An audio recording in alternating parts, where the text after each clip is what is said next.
Мы продолжаем. В редакцию YouTube-канала «Бюро» обратилась наша подписчица из Чикаго. Юлия Конт просит нас помочь разобраться в сложном вопросе продажи недвижимости в России. А проблема вот какая. В ноябре Юлия вместе с родственниками оформили в Чикаго доверенность на продажу двухкомнатной квартиры в России, в городе Томске. Однако там доверенность, которую заверил в Америке нотариус, не приняли. В итоге сделка сорвалась, и сейчас Юлия не знает, что делать.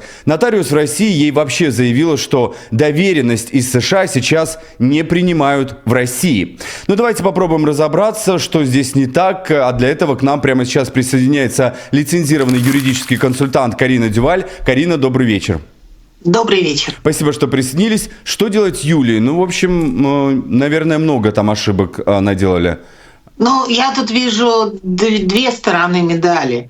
Первая сторона медали, что доверенность могла быть оформлена неправильно. Вы сказали, что она была оформлена в Чикаго. Кто ее составлял, кто ее заверял, этого всего мы не знаем, какое у нее содержание. То есть если доверенность оформлена неправильно, то это достаточный повод для того, чтобы ее не принять, и по-другому быть не может.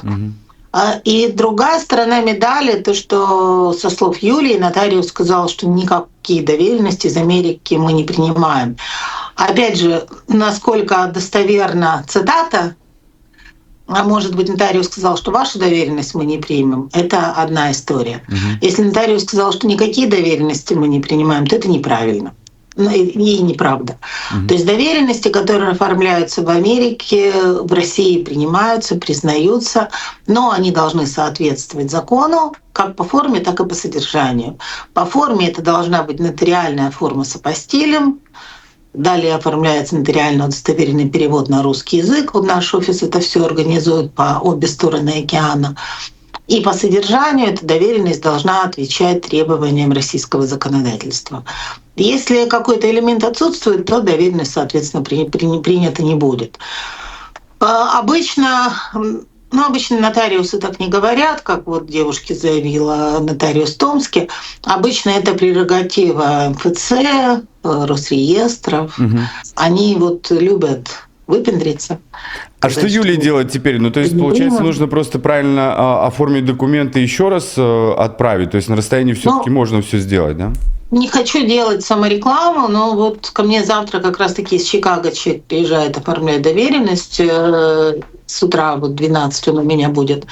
Поэтому если у Юлии два варианта. Она может обратиться ко мне, сделать доверенность, и в этом случае я ее подстрахую на всех этапах, и если у нее какие-то возникнут проблемы, что у нее эту доверенность не захотят принимать, то мы подберем ей нотариуса, который работает с иностранными доверенностями, который понимает в области международного права, и который эту доверенность примет. И с другой стороны, она может сделать доверенность другим легальным путем. То есть я не единственный человек во всей Америке и на всем земном шаре, который делает такие доверенности.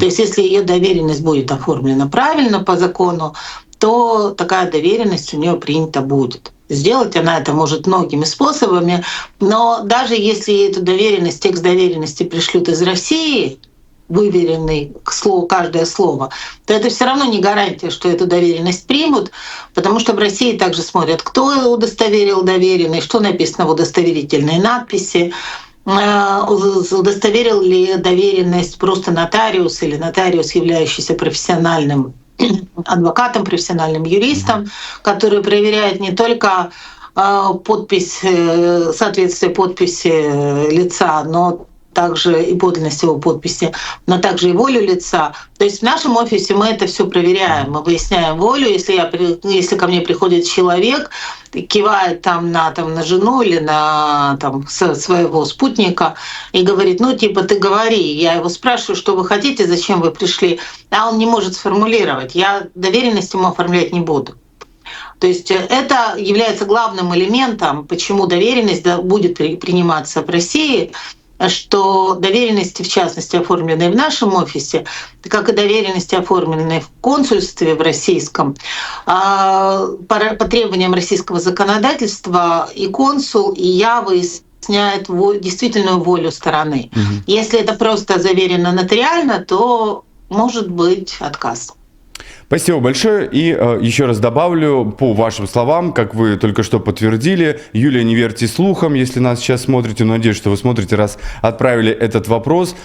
Здесь оформленные доверенности для российских сделок купли-продажи недвижимости, они действуют, поэтому не верьте вот таким вот слухам. Ну и если у вас есть дополнительные вопросы, обращайтесь к Карине. Спасибо огромное. Лицензированный юридический консультант Карина Дюваль была вместе с нами сегодня. Хорошего вечера. Спасибо вам.